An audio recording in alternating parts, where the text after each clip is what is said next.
اعوذ باللہ من الشیطان الرجیم بسم اللہ الرحمن الرحیم رب اشرح لی صدری ویسر لی امری واحلل عقدۃ من لسانی یفقہوا قولی۔ بکھرے موتی حصہ اول، غزوہ بدر کی بے سر و سامانی۔ 12 رمضان المبارک کو رسول اللہ صلی اللہ علیہ وسلم مدینہ منورہ سے روانہ ہوئے۔ 313 یا 314 یا 315 آدمی آپ کے ہمراہ تھے۔ بے سر و سامانی کا یہ حال تھا کہ اتنی جماعت میں صرف 2 گھوڑے اور 70 اونٹ تھے۔ ایک گھوڑا حضرت زبیر بن عوام کا اور ایک حضرت مقداد کا تھا، اور ایک اونٹ 2 اور 3 آدمیوں میں بٹا ہوا تھا۔ عبداللہ بن مسعود رضی اللہ عنہ فرماتے ہیں کہ بدر میں جاتے وقت ایک اونٹ 3 آدمیوں میں بٹا ہوا تھا، ایک کے بعد دوسرا سوار ہوتا تھا۔ ابو لبابہ رضی اللہ عنہ اور حضرت علی رضی اللہ تعالی عنہ رسول اللہ صلی اللہ علیہ وسلم کے شریک تھے۔ جب رسول اللہ صلی اللہ علیہ وسلم کے پیدل چلنے کی باری آتی تو ابو لبابہ اور علی مرتضی رضی اللہ تعالی عنہم عرض کرتے کہ یا رسول اللہ، آپ سوار ہو جائیے، ہم آپ کے بدلے میں پیدل چل لیں گے۔ آپ صلی اللہ علیہ وسلم یہ ارشاد فرماتے، تم چلنے میں مجھ سے زیادہ قوی اور مضبوط نہیں، اور میں تم سے زیادہ اللہ کے اجر سے بے نیاز نہیں۔ سیرت مصطفیٰ سے لی گئی ہے یہ۔ حضرت محمد صلی اللہ علیہ وسلم کے داماد ابو العاص بن ربیعہ کا درد بھرا قصہ۔ بدر کے قیدیوں میں رسول اللہ صلی اللہ علیہ وسلم کے داماد ابو العاص بن ربیعہ بھی تھے۔ حضرت صلی اللہ علیہ وسلم کی صاحبزادی حضرت زینب رضی اللہ تعالی عنہا، جو حضرت خدیجہ الکبریٰ رضی اللہ عنہا کے بطن سے تھیں، ابو العاص کی بیوی تھیں۔ حضرت خدیجہ رضی اللہ تعالی عنہا ابو العاص رضی اللہ تعالی عنہا کی خالہ تھیں، ان کو اپنی اولاد کے برابر سمجھتی تھیں۔ خود حضرت خدیجہ رضی اللہ عنہا نے آپ صلی اللہ علیہ وسلم سے کہہ کر بعثت سے پہلے حضرت زینب رضی اللہ عنہا کا نکاح ابو العاص سے کیا تھا۔ ابو العاص مالدار اور امانت دار بڑے تاجر تھے۔ بعثت کے بعد حضرت خدیجہ رضی اللہ عنہا اور آپ صلی اللہ علیہ وسلم کی سب صاحبزادیاں ایمان لائیں، مگر ابو العاص شرک پر قائم رہے۔ قریش نے ابو العاص پر زور دیا کہ ابو لہب کے بیٹوں کی طرح تم بھی محمد صلی اللہ علیہ وسلم کی بیٹی کو طلاق دے دو، جہاں چاہو گے وہاں تمہارا نکاح کر دیں گے۔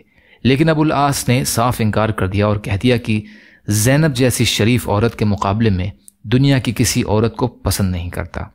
جب قریش غزوہ بدر کے لیے روانہ ہوئے تو ابو العاص بھی ان کے ساتھ تھے، اور لوگوں کے ساتھ آپ بھی گرفتار ہوئے۔ اہل مکہ نے جب اپنے قیدیوں کا فدیہ روانہ کیا تو حضرت زینب رضی اللہ عنہا نے اپنے شوہر ابو العاص کے فدیے میں اپنا وہ ہار بھیجا جو اماں خدیجہ رضی اللہ تعالی عنہا نے شادی کے وقت انہیں دیا تھا۔ حضرت صلی اللہ علیہ وسلم اس ہار کو دیکھ کر آپ دیدہ ہو گئے اور صحابہ سے فرمایا، اگر مناسب سمجھو تو اس ہار کو واپس کر دو اور اس قیدی کو چھوڑ دو۔ اسی وقت تسلیم اور انقیاد کی گردنیں جھک گئیں، قیدی بھی آزاد کر دیا گیا اور ہار بھی واپس ہو گیا۔ مگر رسول اللہ صلی اللہ علیہ وسلم نے ابو العاص سے یہ وعدہ لے لیا کہ مکہ پہنچ کر زینب کو مدینہ بھیج دیں۔ ابو العاص نے مکہ پہنچ کر زینب رضی اللہ عنہا کو مدینہ جانے کی اجازت دے دی اور اپنے بھائی کنانہ بن ربیعہ کے ساتھ روانہ کیا۔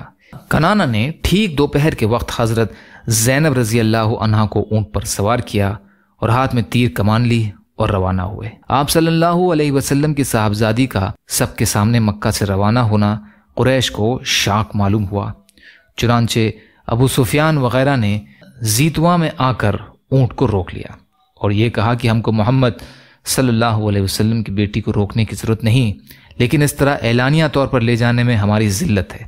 مناسب یہ ہے کہ اس وقت تو مکہ کو واپس چلو اور رات کے وقت لے کر روانہ ہو جاؤ۔ کنانہ نے اس کو منظور نہیں کیا۔ ابو سفیان سے پہلے حبار بن اسود نے، جو بعد میں چل کر مسلمان ہوئے، جا کر اونٹ روکا اور زینب رضی اللہ عنہا کو ڈرایا۔ خوف سے حمل ساقط ہو گیا۔ اس وقت کنانہ نے تیر کمان سنبھالی اور کہا کہ جو شخص اونٹ کے قریب بھی آئے گا تیروں سے اس کے جسم کو چھلنی کر دوں گا۔ الغرض کنانہ مکہ واپس آ گئے اور 2-3 راتیں گزارنے پر شب کو روانہ ہوئے۔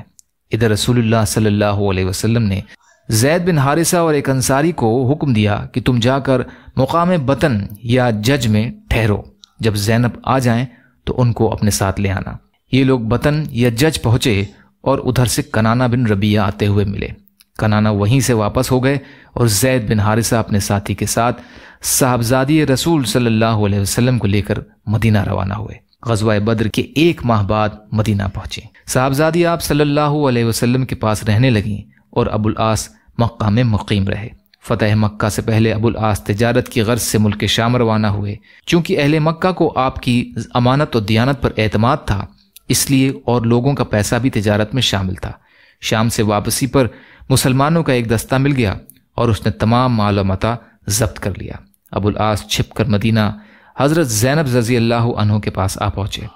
رسول اللہ صلی اللہ علیہ وسلم جب صبح کو نماز کے لیے تشریف لائے تو حضرت زینب رضی اللہ تعالی عنہا نے چبوترے سے آواز دی، اے لوگوں، میں نے ابو العاص بن ربیعہ کو پناہ دی ہے۔ رسول اللہ صلی اللہ علیہ وسلم جب نماز سے فارغ ہوئے تو لوگوں کی طرف متوجہ ہوئے اور ارشاد فرمایا، جس کا ترجمہ ہے کہ اے لوگوں، کیا تم نے بھی سنا ہے جو میں نے سنا؟ لوگوں نے کہا ہاں۔ آپ صلی اللہ علیہ وسلم نے فرمایا، قسم ہے اس ذات پاک کی جس کے قبضے میں محمد صلی اللہ علیہ وسلم کی جان ہے، مجھ کو اس کا بالکل علم نہیں، جو اور اس وقت تم نے سنا وہی میں نے سنا۔ تحقیق خوب سمجھ لو کہ مسلمانوں میں ادنا سے ادنا اور کمتر سے کمتر بھی پناہ دے سکتا ہے۔ اور یہ فرما کر صاحبزادی کے پاس تشریف لے گئے اور یہ فرمایا کہ اے بیٹی، اس کا اکرام کرنا مگر خلوت نہ کرنے پائے، کیونکہ تو اس کے لیے حلال نہیں، یعنی تو مسلمان ہے اور یہ مشرک اور کافر۔ اور اہل سریہ سے یہ ارشاد فرمایا کہ تم کو اس شخص یعنی ابو العاص کا تعلق ہم سے معلوم ہے، اگر مناسب سمجھو تو اس کا مال واپس کر دو، ورنہ وہ اللہ کے یہاں عطیہ ہے جو اللہ نے تم کو عطا فرمایا ہے اور تم ہی اس کے مستحق ہو۔ یہ سنتے ہی صحابہ کرام رضی اللہ عنہم نے تمام مال واپس کر دیا۔ کوئی ڈول لاتا تھا اور کوئی رسی، کوئی لوٹا اور کوئی چمڑے کا ٹکڑا، غرض یہ کہ تمام مال ذرہ ذرہ کر کے واپس کر دیا۔ ابو العاص کل مال لے کر مکہ روانہ ہوئے اور جس جس کا حصہ تھا اس کا حصہ پورا کیا۔ جب شرکا کے حصے دے چکے تو یہ فرمایا، جس کا ترجمہ ہے کہ اے قریش کے گروہ، کیا کسی کا مال میرے ذمے باقی رہ گیا ہے جو اس نے وصول نہ کر لیا ہو؟ قریش نے کہا نہیں، بس اللہ تجھ کو جزائے خیر دے، تحقیق ہم نے تجھ کو وفادار اور شریف پایا۔ کہا بس میں گواہی دیتا ہوں کہ اللہ کے سوا کوئی معبود نہیں اور بے شک محمد صلی اللہ علیہ وسلم اللہ کے بندے اور اس کے رسول ہیں۔ میں اب تک صرف اس لیے مسلمان نہیں ہوا کہ لوگ یہ گمان نہ کریں کہ میں نے مال کھانے کی خاطر ایسا کیا ہے۔ جب اللہ نے تمہارا مال تم تک پہنچا دیا اور میں اس ذمہ داری سے بری ہو گیا تب مسلمان ہوا۔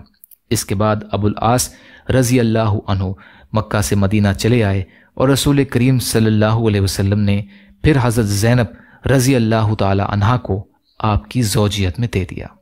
سیرت مصطفیٰ۔ یا اللہ ہم سب کو کہنے سننے سے زیادہ عمل کی توفیق عطا فرما۔ یا اللہ مظلوم فلسطینیوں کی، کشمیریوں کی، روہنگیا مسلمانوں کی اور مسلمان جہاں بھی پریشان حال ہیں، ظالموں کے ظلم کا شکار ہیں، یا اللہ آپ ان کی بھرپور مدد فرمائیے۔ یا اللہ ہم سب کو اپنی استطاعت کے بقدر اپنا حق ادا کرنے والا بنائیے۔ یا اللہ صبر کرنے والا، شکر کرنے والا اور اچھی طرح عبادت کرنے والا بنائیے۔ یا اللہ ہمارا ظاہر کو بھی اچھا بنا دیجیے، ہمارے باطن کو بھی اچھا بنا دیجیے۔